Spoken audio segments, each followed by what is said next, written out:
ఒక అబ్బూస్. రాజధానికి ఎంత డబ్బులు ఇవ్వాలి, ఇస్తారు అంతే.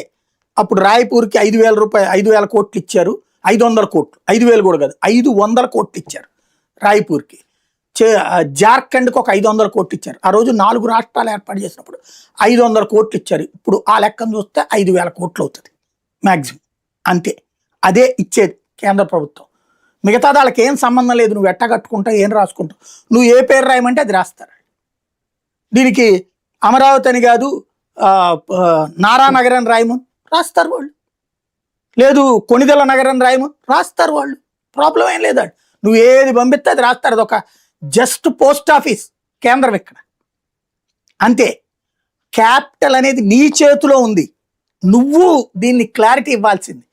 అసలు జగన్ అనేటువంటి వాడిని ఓడగొట్టడంలో కీలక పాత్ర పోషించిన అమరావతికి ఇవాళ నువ్వు కల్పిస్తున్న చట్టబద్ధత గతంలోని డ్రామాలాగానే ముగుస్తుంది.